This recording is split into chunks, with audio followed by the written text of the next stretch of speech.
Di episode sebelumnya, kita telah menelusuri garis depan pertahanan Indonesia di timur, tempat benteng kedaulatan dibangun di atas gugusan pulau yang menatap Pasifik.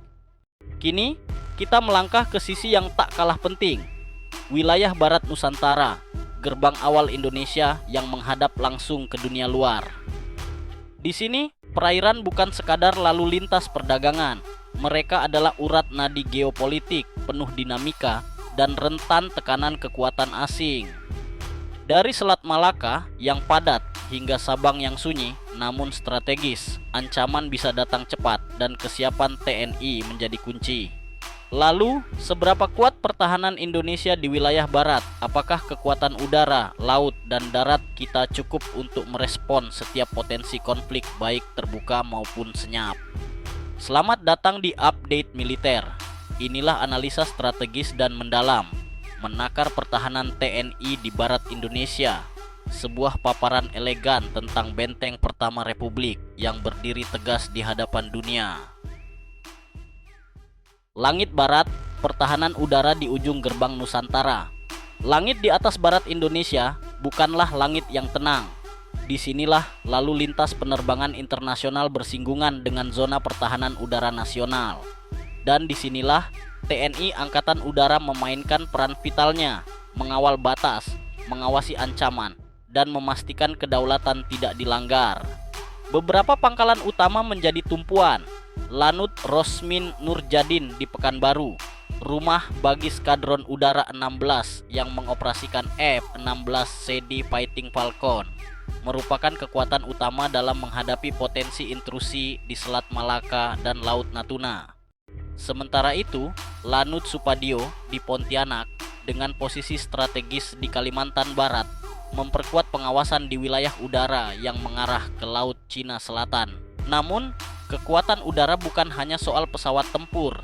Radar-radar jarak jauh seperti TRS-2230 dan GCI milik Kohanudnas terus memindai ruang udara 24 jam sehari. Dalam waktu dekat, penguatan akan datang dari radar AESA modern, serta kemungkinan integrasi sistem pertahanan udara jarak menengah yang tengah dikaji, termasuk sistem Spider dan NASAMS. TNI Angkatan Udara menyadari di barat Indonesia yang berbatasan langsung dengan kekuatan-kekuatan regional seperti Singapura, Malaysia, bahkan India, kecepatan respon adalah segalanya. Oleh karena itu, skenario scramble atau penerbangan siaga menjadi rutinitas. Pesawat tempur harus dapat mengudara dalam hitungan menit jika sistem radar mendeteksi ancaman yang mendekat. Langit barat bukan hanya pintu masuk, ia adalah garis awal pertahanan, dan TNI Angkatan Udara dengan segala keterbatasannya terus bersiap menghadapi masa depan yang menuntut kecepatan, kecanggihan, dan ketepatan dalam setiap manuver. Laut Barat, armada pertama, garis terdepan di Selat Malaka. Laut adalah napas Indonesia, dan di bagian barat Nusantara, lautan tidak sekadar jalur perdagangan. Ia adalah arena geopolitik yang dinamis, bahkan rawan gesekan. Di titik inilah, Komando Armada 1 atau Koarmada 1 berdiri sebagai garda terdepan menjaga stabilitas, keamanan, dan kedaulatan maritim Republik. Markas besarnya di Jakarta, namun operasionalnya membentang luas, mencakup seluruh perairan barat Indonesia, dari Laut Andaman, Samudra Hindia, Selat Sunda, hingga Selat Malaka. Jalur strategis yang dilewati lebih dari 100.000 kapal setiap tahunnya. Bukan hanya sibuk, tetapi juga sensitif. Pelanggaran batas wilayah, penyelundupan, hingga kapal perang asing yang melintas tanpa izin menjadi bagian dari tantangan harian. Untuk itu, TNI Angkatan Laut menurunkan kekuatan terbaiknya. Fregat legendaris seperti KRI Oswald Siahaan tetap menjadi tulang punggung.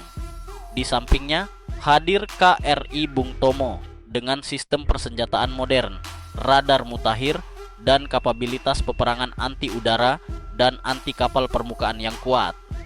Sementara di bawah permukaan, KRI Nagapasa, kapal selam diesel elektrik kelas 209/1400, melaksanakan patroli senyap di rute-rute kritis.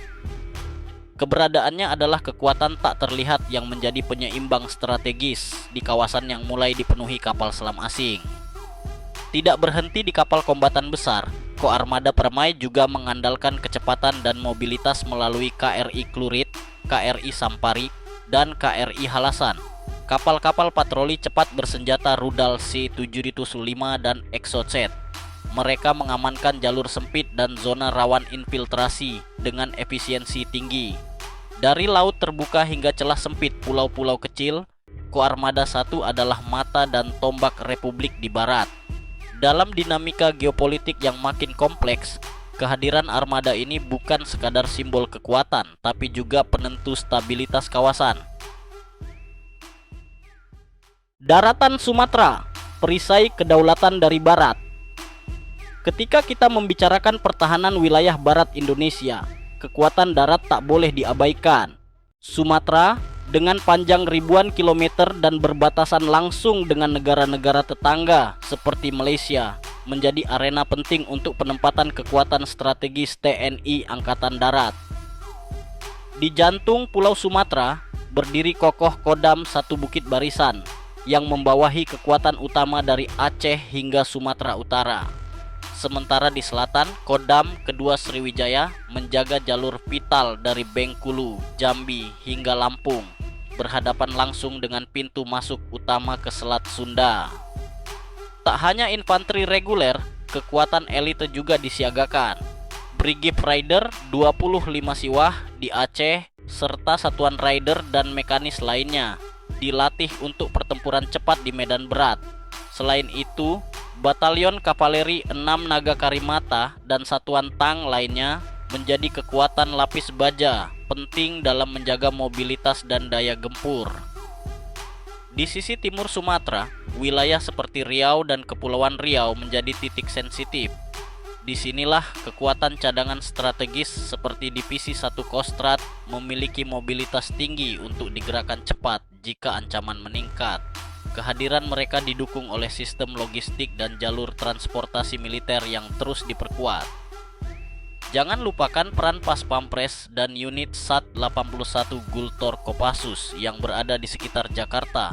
Mereka adalah unit penindak cepat dengan kemampuan anti-teror dan operasi khusus, selalu siaga terhadap setiap potensi ancaman asimetris di ibu kota dan sekitarnya. Secara keseluruhan, pertahanan darat di wilayah barat dibentuk dengan kombinasi kekuatan konvensional dan pasukan elit yang bisa digerakkan cepat ke berbagai titik krusial. Di darat, TNI menjaga bukan hanya batas fisik tetapi juga simbol kekuatan nasional di hadapan dunia. Pertahanan tak kasat mata, siber, intelijen, dan ancaman asimetris. Di era modern, perang tak selalu dimulai dengan dentuman meriam. Kadang, serangan datang diam-diam, melumpuhkan komunikasi, menyusup ke sistem komando, atau menyebar disinformasi yang merusak stabilitas dari dalam. Disinilah pertahanan siber dan intelijen menjadi medan tempur yang tak terlihat namun sangat menentukan.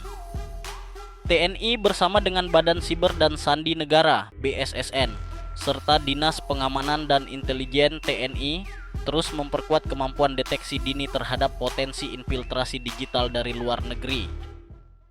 Wilayah barat Indonesia sebagai titik masuk utama jaringan komunikasi nasional menjadi salah satu fokus utama dalam sistem keamanan cyber strategis. Pusat-pusat komando seperti Puskodal TNI dan Satuan Komunikasi di Koarmada 1, Lanut, serta Kodam kini dilengkapi dengan sistem pengamanan berlapis. Upaya ini diperkuat pula dengan kerjasama militer ke militer dalam bentuk Cyber Defense Exchange dengan negara mitra seperti Amerika Serikat, Australia, dan Korea Selatan.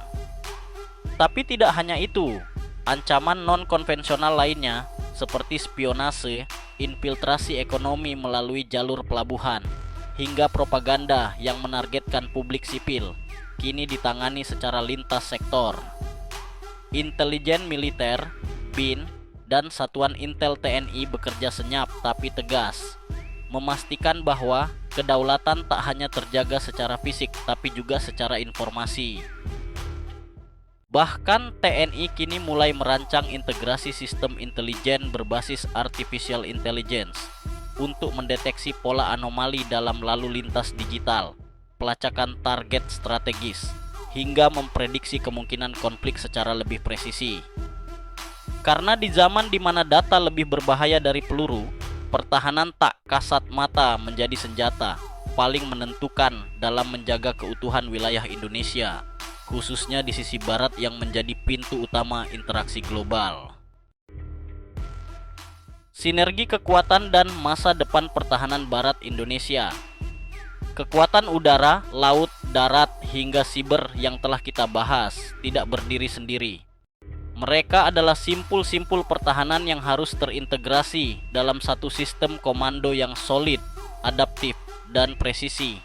Dan di wilayah barat Indonesia, kebutuhan akan sinergi antar matra TNI menjadi mutlak.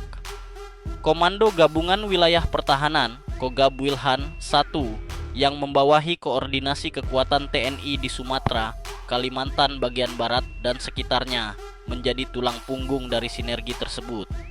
Dengan pusat di Tanjung Pinang, Kogab Wilhan I mengordinasikan respon lintas matra terhadap setiap bentuk ancaman yang masuk melalui udara, laut, atau darat. Lebih dari itu, TNI juga tengah mendorong konsep interoperability, di mana sistem radar TNI Angkatan Udara bisa terhubung langsung dengan data taktis kapal TNI Angkatan Laut, atau pasukan darat mendapat dukungan langsung dari UAW dan satelit pengintai dalam satu kesatuan sistem informasi tempur. Inilah arah masa depan pertahanan Indonesia. Namun, tantangan juga makin kompleks. Ketegangan Laut Cina Selatan, kompetisi kekuatan asing di Samudra Hindia, serta potensi ancaman lintas batas di Selat Malaka menjadikan barat Indonesia sebagai kawasan dengan dinamika strategis paling tinggi di Asia Tenggara. Di hadapan semua itu, TNI tidak bisa hanya mengandalkan jumlah. Diperlukan modernisasi berkelanjutan, alih teknologi, peningkatan kualitas personel, dan strategi pertahanan yang fleksibel serta berbasis data real time. Pertahanan bukan sekadar soal senjata, ia adalah soal kesiapan, soal tekad, dan soal kemampuan membaca zaman. Dan di barat Indonesia, tantangan itu nyata, dan TNI sedang mempersiapkan jawabannya dengan satu visi: menjaga tanah air dari titik terjauh untuk memastikan pusat tetap aman. Di barat, kita berdiri menjaga fajar Nusantara. Dari udara hingga dasar samudra, dari garis pantai hingga medan tropis yang lebat, TNI menjaga barat Indonesia dengan kesigapan, keteguhan, dan keberanian. Bukan hanya untuk mempertahankan batas, tetapi untuk menjaga napas bangsa ini tetap utuh, dari Sabang hingga Merauke. Di Selat Malaka, kapal-kapal perang bersiaga. Di atas Riau, jet tempur mengudara. Di jantung Sumatera, pasukan siaga tempur. Dan di markas-markas intelijen, informasi dipintal menjadi strategi. Semua itu bukan sekadar tampilan kekuatan. Mereka adalah pesan tegas bahwa kedaulatan tidak untuk ditawar. Dan ketika dunia mulai melihat Indonesia sebagai pusat gravitasi kawasan, maka peran barat negeri ini bukan hanya sebagai pintu masuk, melainkan benteng pertama yang berdiri untuk mengatakan, inilah rumah kami dan kami akan menjaganya. Sahabat update militer, mari kita bangga pada kekuatan pertahanan negeri ini. Kita mungkin tidak sempurna, tetapi kita tidak pernah lengah. Dan dari barat, kita akan selalu siap menyambut fajar, menjaga hari, dan menatap masa depan yang lebih aman. Jika kita percaya bahwa kekuatan sebuah bangsa tak hanya dilihat dari jumlah pasukannya, tapi juga dari semangat rakyatnya untuk peduli, maka kamu berada di tempat yang tepat. Dukung terus channel update militer dengan cara subscribe, like, dan bagikan video ini. Jadilah bagian dari barisan warga yang ikut mengawasi langit dan laut Nusantara, bukan sebagai penonton, tapi sebagai penjaga harapan. Tinggalkan pendapatmu di kolom komentar. Bagaimana menurutmu kesiapan pertahanan Indonesia di barat? Dan jika kamu ingin kami bahas wilayah atau topik lain, sampaikan juga. Karena bersama kalian, kami terus bergerak menyalakan kesadaran strategis dan merawat cinta tanah air. Sampai jumpa di episode berikutnya. Hanya di update militer, karena menjaga negeri dimulai dari memahami kekuatannya.